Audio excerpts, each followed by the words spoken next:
पत्रकारांना सोशल मीडियावर शिवीगाळ करून धमकावल्याप्रकरणी पोलीस अधीक्षकांना निवेदन देऊन कारवाईची मागणी।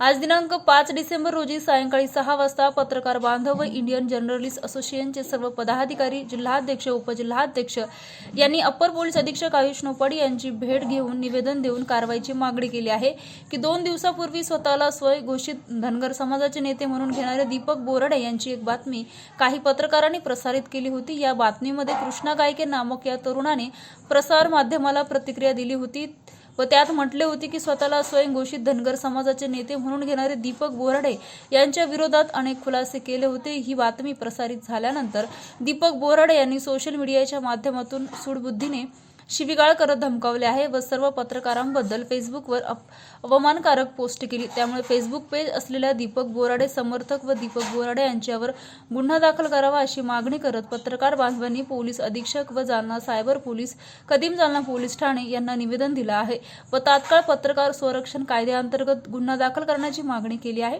पोलिसांनी सकारात्मक प्रतिसाद देत चौकशी करून गुन्हा दाखल करण्याचे आश्वासन दिले आहे। या प्रसंगी इंडियन जर्नलिस्ट असोसिएशनचे जालना जिल्हाध्यक्ष Aamir Khan, press council of Maharashtra Jalna जिल्हाध्यक्ष दीपक शेळके, महाराष्ट्र राज्य मराठी पत्रकार संघ जालना जिल्हाध्यक्ष अच्युत मोरे, जावेद खान, योगेश काकफळे, सुनील भारती, सचिन सुर्वे, सुहास वैद्य, संतोष भुतेकर, शेख सलीम, विजय साळी, बासित बेग, राहुल मुळे, गौरव साळी, नाझीम मनियार, तरंग कांबळे, सोनाजी जोगदंड, आकाश माने, देवचंद सावरे यांच्यासह पत्रकारांची उपस्थिती होती। दादा आज एक निवेदन दिलं आहे, काय माहिती? पत्रकारांसंदर्भात सामाजिक कार्यकर्ते दीपक बोराडे यांनी सोशल मीडियावर पत्रकारांबद्दल अपशब्द वापरले आणि एक पोस्ट टाकली होती। शिवीगाळ करणारी आणि धमकी देणारी ती पोस्ट होती। तर त्यांनी अशा पद्धतीचा पोस्ट करणं खरं पाहायला गेलं तर योग्य नाहीये। तर त्यांनी ती जी पोस्ट केली ती सांगणे योग्य नाहीये। त्यामुळे आम्ही या घटनेचा सगळ्या पत्रकार बांधवांनी निषेध केला। या संदर्भात SP साहेबांना सायबर पोलीस ठाणे आणि कदीम जालना पोलीस ठाण्याला या संदर्भात निवेदन दिलं। संबंधित जो कोणी असेल व्यक्ती ज्यांनी ती पोस्ट केली त्याच्यावर नाव दीपक बोराडे, पण जो कोणी तो व्यक्ती असेल त्या नावाने ज्यांनी ती पोस्ट केली त्याचा तपास करून लवकरात लवकर संबंधितावर योग्य ते गुन्हे दाखल करावे अशी मागणी करण्यात आलेली आहे। माझं नाव दीपक शेळके, जिल्हाध्यक्ष, press council of Maharashtra, Jalna. दादा आज काही निवेदन दिलं आहे कदीम जालना पोलीस स्टेशन येथे, काय माहिती?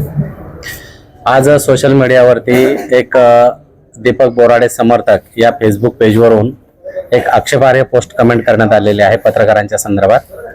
खरं तर सामाजिक किंवा राजकीय क्षेत्रामध्ये काम करताना यांच्याकडून ती अपेक्षा नाहीये, कारण पत्रकारच त्यांच्या बाजू मांडत असतो आणि पत्रकारांना प्रत्येकाची बाजू मांडणं त्याचं कर्तव्य आहे।